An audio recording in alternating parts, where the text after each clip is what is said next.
Hey guys, thank you so much for tuning in to our yet another episode of podcasts or interviews with interesting people from crypto world. And we got an interesting guest today. So let me introduce you real quick. Manizha, she's a co-founder at a project called AAA CRM. I'm happy to see you, Manizha. How are you doing? Hi.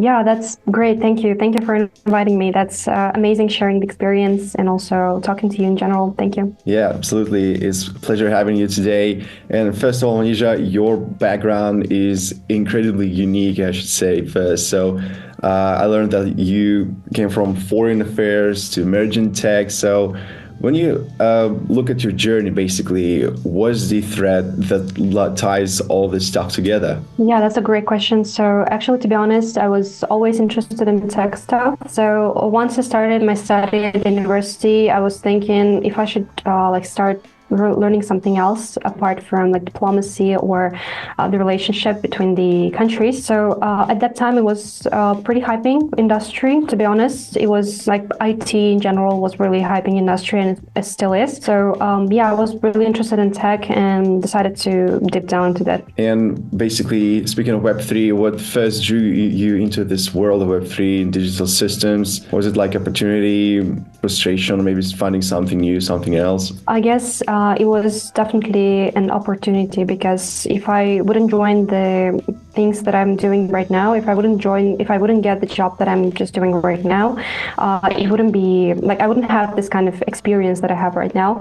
I wouldn't have the competence and also the confidence in myself about doing the stuff I'm doing right now. So it's definitely the opportunity. Okay, great. So also, I've seen that you speak 5 languages and operates across, different countries. So yeah, it's really curious, where do you personally feel at home? In policy rooms, startup labs, or grassroots spaces? Wow, that's an interesting question. So I'd say that's where I have a lot of ideas, and that's where we come up with the best ideas, then we implement it into the project, or we go through the tech stuff, and that's where the magic happens. Yeah, so I'd totally. say it's definitely like the startup lab.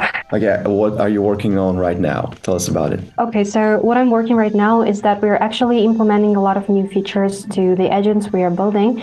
And we have created a lot of agents, like the prototypes that we're using on our own right now. So we have automated a lot of internal stuff, and we have automated the most of the features in our CRM as well. So right now the CRM system consists of a lot of like a database mainly. And apart from that, we also have some agents implemented. So they also help to make matchmaking, for example. So if we take this feature, I can tell more about it. So we can probably dive deeper. And if you see the feature, I guess you'd like to just use it, try it for yourself. But what is it used for is that we make a lot of intros. So every day we keep in touch with a lot of people from our network. And in order to keep in touch, we also try to bring the value. And in order to bring the value, you have to be sharing something. And we always say that sharing is caring. And that's why we make a lot of intros. And apart from that, we also use that matchmaking function. So it helps to find the best fit for the people who want to connect with each other. So yeah, that's what we've been up to. Well, that's great.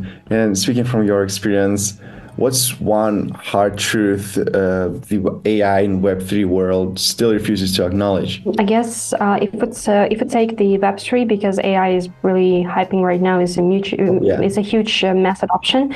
So if we take the Web3 part, I'd say that hype is not always about the good things. So not all of the things that are hyping right now are good for you or for your product or for your audience. So it's better to make your own research on each product before you come up with a due diligence or you try to like invest in something. So it's better, to make a due diligence and not always go by the hype of the trends. Okay, that's great. Let's talk about something else, about digital equity. Basically, how do we avoid rebuilding centralized power under new names? So it's really important topic right now, especially when we touch upon, pros and cons of centralization, decentralization. So what's your thoughts about that? Yeah, that's a great one. So I'd say that first of all, we need to take a look at the ocean, like the red ocean market that we are talking about right now. Yeah. And it has a lot of stuff which has been adopted massively for the last 5 to 6 years. In general, we all have a product we all use. I mean, the Google Chrome or the Microsoft or the stuff that we always use, they're all are mass adopted right now. But apart from that, we also have the blue ocean, like the new market, which is coming right now. And in order not to to avoid the decentralization under the new names, we have to keep an eye on the oldest products as well. I mean, we should not only go by the trends or the hypes, as was stated before, we also should take a look at the products we already use.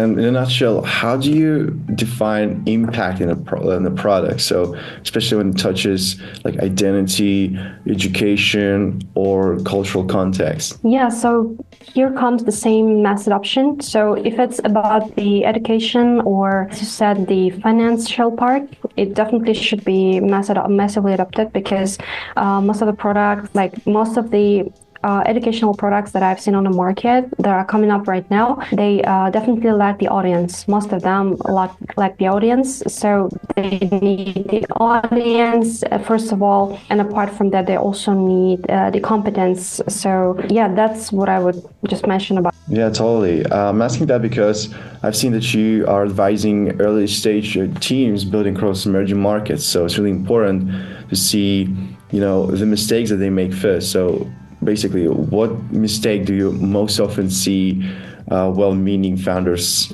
make? That's interesting. So if I share the secret of this project, that would be not so good, but yeah, just from your experience, maybe a hint or something like that.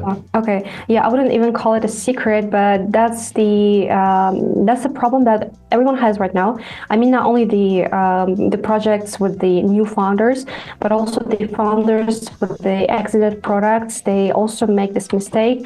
So what they do is just they don't start fundraising early. So they have a product. I mean, they don't have like the full product. They might have the MVP part, or they might have at least some part of the product, like the concept.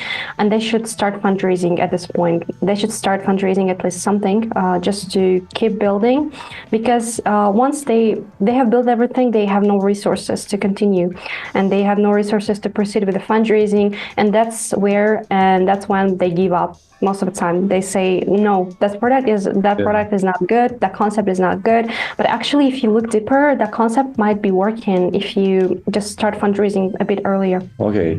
And speaking of the founders of the core team, what's the one question you always ask a founder before agreeing to support or join a project? It's really interesting. Okay, let me think. So I'd say I usually ask a lot of questions before proceeding with the advisory or something else. But the main thing I ask is actually about the concept. So I usually ask, why do you believe that concept should work?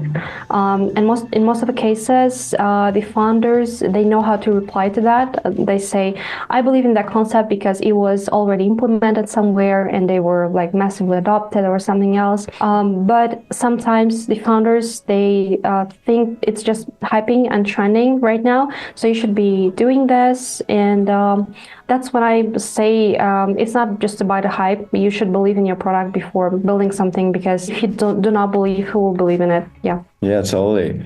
And comparing your previous experience with the present one, so you worked in diplomacy, now operate in decentralized systems. What I'm saying. So, in a nutshell, what does sovereignty look like in a networked world? I guess it's about the collaboration. So you should be collaborating and making mistakes. Making mistakes is also a huge part of your journey, because without the mistakes, I wouldn't come to the position I'm taking right now, and I wouldn't just achieve all of the stuff I've achieved in my life. And making not only mistakes but also gaining the experience in everything is a good idea. And even if you don't like the concept of something, you shouldn't be like critical about that part. You should be giving like the feedback, the constructive feedback. So that's what I think is right thing. And apart from that, you can also always keep learning, because the centralization and also the Web3 and AI itself is always about learning new stuff. You won't be there for the new trends if you don't. Yeah, totally. So there were connection issues. Basically, where do you see this will take us? So, do you believe that we are heading towards the future of protocol diplomacy, maybe? So, where, for example, DAOs, different protocols, and especially AI agents representing trust across borders. I guess so, because I see a lot of innovation, a lot of new stuff on the market right now. Yeah, in order to create the new stuff over the market, in order to keep in touch with the trends and the current updates, you should be learning, as I already mentioned. And apart from that, like each sphere and each scope that you are just taking a look at could be collaborated with and merged with the next one. So why not? Why we cannot be like making the government and policy stuff within the Web3 ecosystem? It can be working good, because now I see a lot of products in terms of like the DAOs and governments, and also a lot of votings are done within the Web3 scope. Well, that's really great. And what about AI? So how do you see AI in the future? Is your vision more optimistic or maybe pessimistic? Of course, it's optimistic, because if you take a look at the current situation, we see that it's not like the stone or the wall that we are into right now about the AI. But a lot of people say that it's a stop. Like, we have already achieved a lot of things, and the machine learning and the AI stuff in general is doing a lot of stuff for the everyday routine for the people. But I think there is a lot more opportunities to go for right now, and one of them is the AI agents, which have been creating for the last like 2-3 years. And as a person from the tech stuff, I'd say that it's pretty interesting implementing the new stuff, as you see that all of the things that you've been doing before are automated now. Okay, that's really great. And, going back and speaking about the position you're taking, I'd like to know more about, the personal decisions that you're making. So when you personally have to choose between playing along and standing your ground, what did that cost you? Is there such a choice after all? That's a funny question. So, and a lot of people I know that say that standing alone is like going along with someone's opinion is better than standing your ground. Yeah, that's safe. Like the people that I personally know, but most of the time it's a stable option. But most of the time, if you know you're right, and if you know that it would harm someone or even someone could benefit from that, why wouldn't you tell the truth and go by like standing your ground? I guess that's also a great option to go for. Yeah, totally.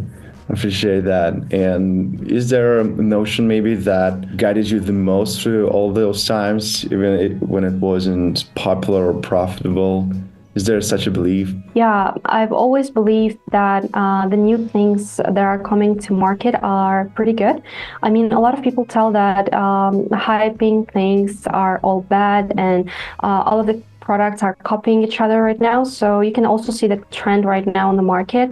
Like, that's pretty true, because I also see a lot of products being copied by each other, and they are not even implementing anything new. They are not using the advantage of the market. But I think that if you go by the trend, you should keep an eye on the products that are going to be adopted massively, and also apart from that, the products with the strongest team. So that's my belief. If you have a strong team, everything is possible. Yeah, totally. And maybe an interesting one was one moment of doubt or failure that you now see as essential in your growth. I've actually failed a lot of times, but the one that I want to mention right now is the situation when I just came into the Web3 in general. Yeah. So I was an absolute zero in that. I didn't know anything. I was just trying to learn something, but it was hard, and no one was like there for me. No one was helping me, because I thought I'd just give up. I thought that's not mine. That's not my That's thing. hard. But then after that, I realized that if you don't start just now, you won't start ever. Now is the perfect time. So I kept learning, and right now I see myself in bigger positions that I am right now here. And yeah, I'm really thankful myself for not giving up and going for that. Yeah, that's great. Really inspiring stuff. And what would you say to your version that was, just entering the Web3, like maybe, some years ago? Maybe some piece of advice, or would you do it all over again as you did? I definitely say keep learning, because without learning, you don't know what's going on in the market, and that's hard to keep an eye on the updates. I'd say don't be afraid to make bigger things, because if you have a strong team, as I already mentioned, everything is possible, and you can also they can always bear with you, because even if you don't know something, they can share it, or even if you even if you like try to learn more, it's better to talk to people who know better than you. Yeah, totally agree, Manizha. It was great talking to you so far. I think I've run out of questions, but not run out of the time of this interview, because finally I've got a bonus, some kind of rapid fire question. And this is with time where I ask just 5 random questions and you respond to them like, first thing that comes into your mind. Just shoot it right now. Plain and simple, but really interesting. Are you ready? Yeah, totally. So let's start with the first one. Maybe interesting, but or maybe a dull one. I don't know.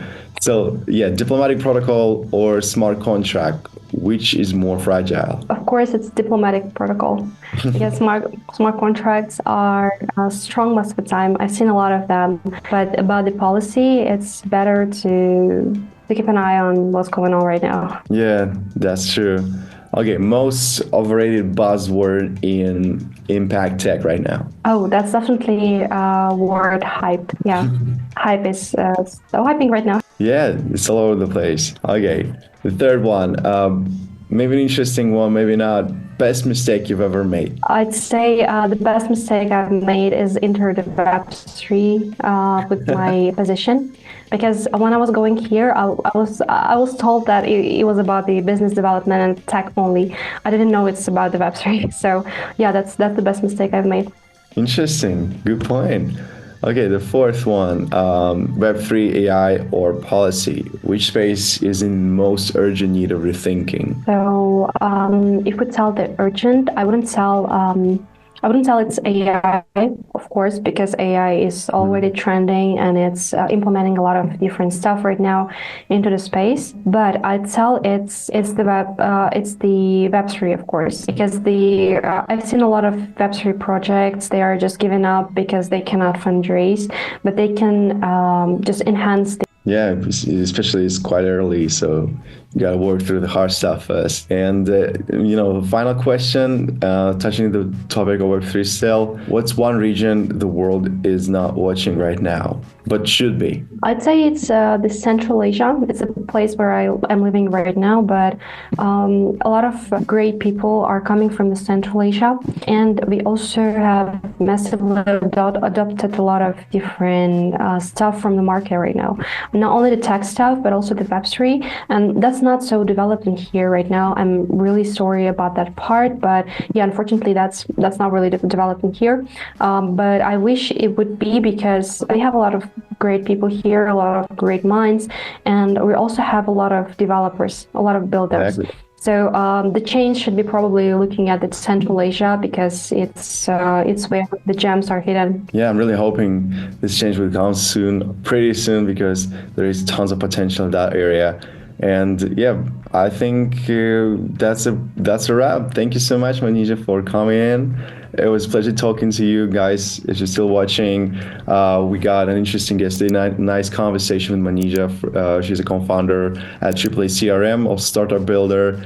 And yeah, it was a blast. Thank you so much, Manizha, for coming in. Thanks for inviting. Yeah, thank you. Yeah, guys, all the links will be in the description if you want to connect. And see you next time. Cheers.